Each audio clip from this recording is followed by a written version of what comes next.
What's up, everybody? Welcome in to the Early Edge. I'm your host, Allan Bell. We've got a fantastic show lined up for you today. But before we get to the fantastic picks of what we have today, let's take a look at how we did it yesterday.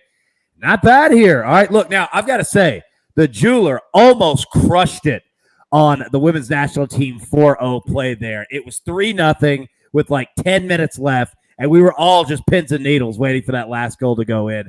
But a fantastic day. Let's take a look at Early Edge in 5, how we did yesterday afternoon. Mets and Reds both came through with us. It's rare that you see teams hit back-to-back inning 3-run home runs, but we will take it on that for sure.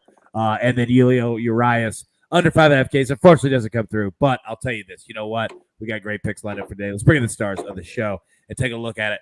And gentlemen, first off, it's great to see you. Obviously, Maestro, Buckets, both of you. But first, boys, did you know we are nominated, all right, for a Best Sports Podcast category, the People's Choice Podcast Awards. That's right.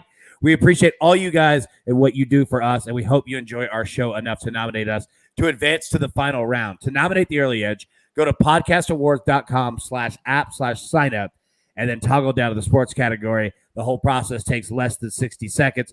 Jeweler has included that link at the top of the episode description as well on YouTube and where you get your podcast downloaded. So any vote you give to us, obviously, you know, we greatly, greatly appreciate that. All right, let's get into it for today. First off, gentlemen, Maestro, good to see you, buddy. How we doing? Oh, great to be here, guys. It's a sad day when you lose a giant like Hammer and Hank, a guy that we worked closely with for the past 4 years at the end of his legendary career. And I'm going to talk a little bit more. I got a little bit more about Hank coming up. Yeah, Hank Goldberg, like you speak about somebody who, one, changed an industry, but two, I mean, somebody who brought it mainstream, right? Like everybody, all of us that bet on sports, Hank Goldberg was at the front of this thing, man, way back. He did work for the Dolphins during Don Shula's entire career. Like we could go the whole show listing all of his accolades, just a legend of the game. We'll talk more about that here in just 1 second. Buckets, good to see you, sir. How we doing? I'm good, man. It is great to be here as always. If I'm not mistaken, too, in that USA game, I think there were 2 goals called back for USA by VAR as well, just to make that pain hurt a little bit more. But we got some really good soccer today, so I'm excited for it. Yeah, it was, man. And my favorite part is when VAR makes a decision and Twitter loses its mind. That's one of my favorite things in soccer ever. All right, let's get into storylines that affect the betting lines for today. And Maestro, buddy, I'm going to hand it over to you. Like you said, we lost Hank Goldberg, a legend of the industry, just a great person overall. Talk to us about it, man. Yeah, Hank was a joy to be around. I mean, he had such a passion for this. We used to talk every Wednesday morning when he was at dialysis, and he wanted to give his picks while he was there, and there'd be stuff going on, and they were trying to hook him up and set him up. And I'm like, Hank, I can call you back. He's like, no, this is what I'm doing it. And we did it every Wednesday. He would give me his NFL picks, and that was something that I will cherish. And the other thing that struck me is just from one of the lunches we had and talking about all the coaches, he would call up and say, what's going on in your program? Is this guy really hurt? And I'm like, how do you get that information? How do you call it? He's like, they want horse tips. First of all, they know him and they loved him, but they also wanted his tips on horse races, and he would trade that, which I thought was kind of funny with a lot of big names. I just want to give out what Hank had on the Super Bowl this past year, his last NFL pick. He missed the total, but look what he wrote. And I'm looking on his SportsLine page right now. He had the Bengals plus 4.5. He said they already won at Tennessee and the Chiefs. He said that's a bigger challenge than these Rams. He said that the Bengals defense shut down the Chiefs in the second half of the AFC title game, and the Rams offense poses less of a challenge. He said, I'm taking Cincinnati to cover in a close game, but I wouldn't talk anyone out of also playing the Rams on the money line in an attempt to middle the game. And of course, that's exactly what happened. 23-20 Rams, a fitting last pick on SportsLine for a legend, Hank Goldberg. Absolutely. And I mean, he nailed it. Like you just said, he absolutely nailed it. And I'll tell you this, for how much of a legend that Hank Goldberg is, everybody remembers that famous picture of Joe Namath, claiming, predicting the Jets win the Super Bowl, where he's laying out by the pool and you got the reporters beside him. Hank Goldberg is in that picture. Like, that's how much of a legend that this guy is. He was right there. The dude was great, man. So well said by you, Maestro. And well I would done. urge everyone, there's so many great tributes and great stories going around on CBS, on ESPN, elsewhere. Just a ton of stuff to read about Hank. Totally. Absolutely. 100% agree with that. All right, Buckets, coming over to you, my man. Champions League qualifiers. Talk to us. I'm not the biggest, knowledgeable guy, in terms of it. So break it down for me, man. What paths do we need to know? Where do we need to, kind of pay attention to here? Absolutely. So the Champions League format is a little bit weird here. The vast majority of teams have already qualified through domestic competitions in the European big leagues. So like La Liga, EPL, Bundesliga, a lot of these spots have already been taken for next year's Champions League. There's a few small pool of teams that can still qualify through a knockout tournament called the Path to Champions. These are the number one teams in all the more obscure leagues around the world. So like Kosovo, Korea, Lithuania, Georgia, Sweden. These are all teams that can still qualify, but can only do it through a knockout tournament that starts today. So it's a little bit weird to have Champions League action here in July, but I'm not going to complain about it. I'm here for it, and I'm excited. And we've got a couple picks later in the show that are going to correlate with the action going on here today. All right. I like it, man. Well said. Well said. All right. Before we get to those picks, let's take a quick break and hear from one of our sponsors. And we are back. All right. We have got one play for you today from the site. All right, we're going to go Cubs at Brewers. We're going Brewers money line, and this is courtesy of our man, Stephen O. All right, the Brewers win this at almost 70% of simulations. All right, you're getting strong value of this number. Milwaukee has won 3 of 4 at home against Chicago this season, outscoring the Cubs 25-6 in those 4 contests. The Brewers have won 7 of 9 overall, while Chicago has dropped 2 straight. We are going to roll with the Brewers here on the money line at -140. Hit it. Let's get a nice Brewers win. All right, Buckets, coming over to you. You got a couple plays for us. I'm not sure that I can pronounce most of these teams here. However, that's why you're giving the picks, and you're the expert and not me. So break it down, man. What do you got? You're being too humble, AB. I know you're a fan of these teams. I know you're a big Malmo FF fan, so we're going to talk about big them time. first. Yeah. We have to find value in these matches where it can be a little bit tricky at times because these are, as we mentioned, some more obscure leagues playing. So my first pick is actually going to be a 2-team money line parlay.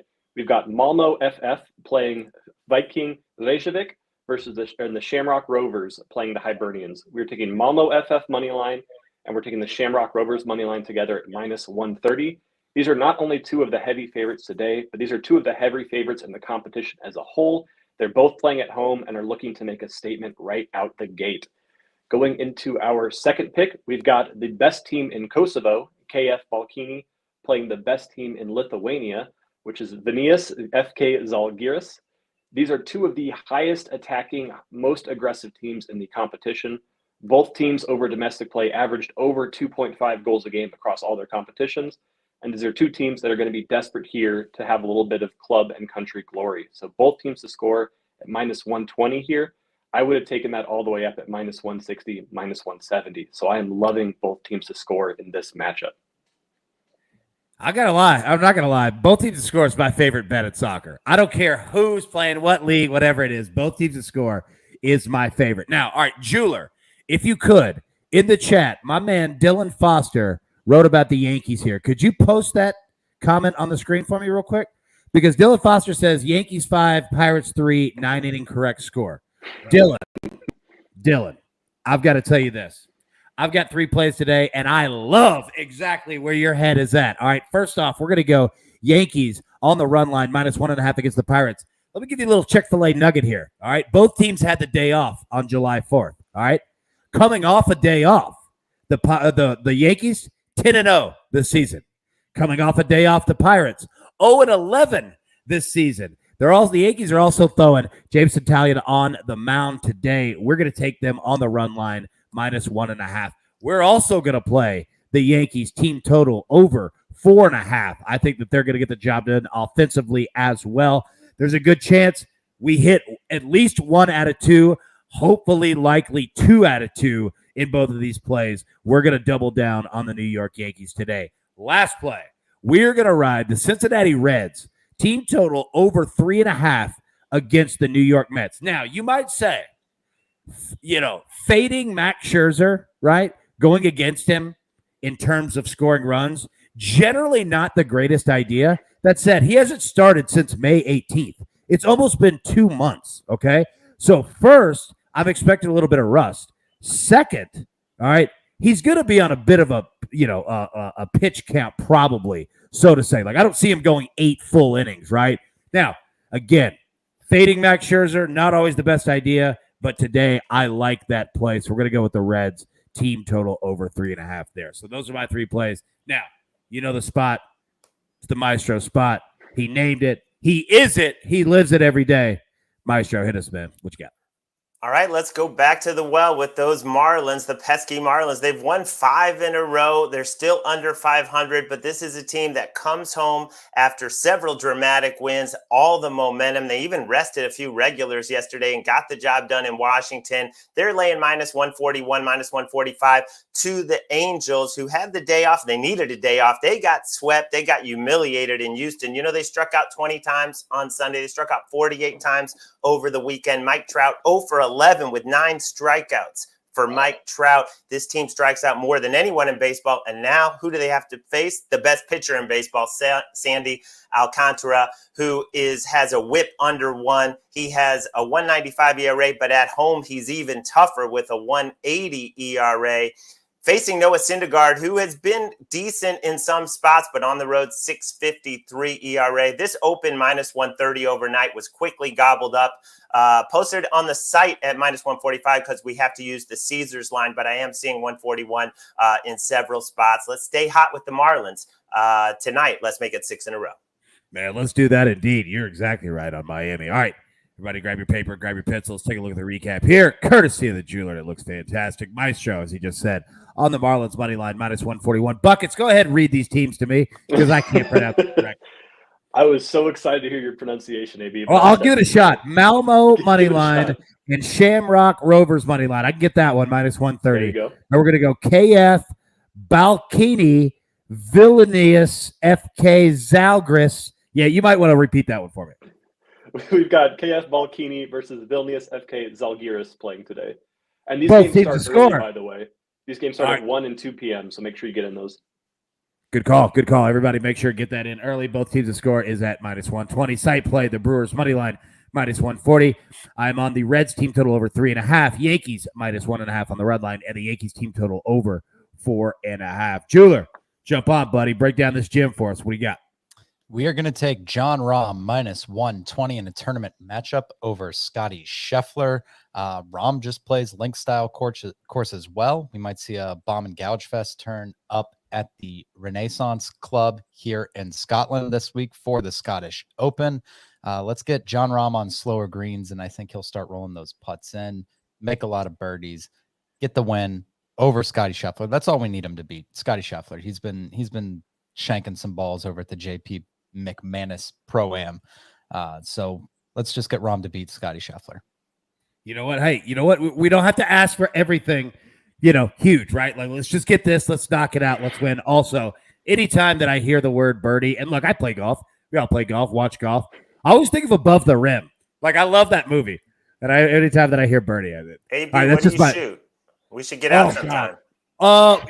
We should play. Like, I'm very high 90s. Like, I'll keep everything straight, right? Like, I'm just not going to go long. So the longer that the course goes, like, that's where my game lacks. Like, I'm not bombing it off the tee. What about you, man? How's your golf game? That's a game that ages well. If you keep it straight and it is. Like that. I can play, in the hundreds, but no, I have 91 is the best I've ever shot. Never broken 90. Yeah, that shoot, man. That's nice, buddy. Like, you would beat me for sure. But I'll tell you this, though. You're right of what you said. Like, whenever you play early on the weekends, like, and you see, kind of the veterans, the old timers out there, that's how they play, man. Quick play, keep it in the fairway. So I kind of look up to that. I'm with you on that. All right, everybody. Thank you so much for tuning in. We'll be live again today at 4 p.m. Eastern for the early edge in 5.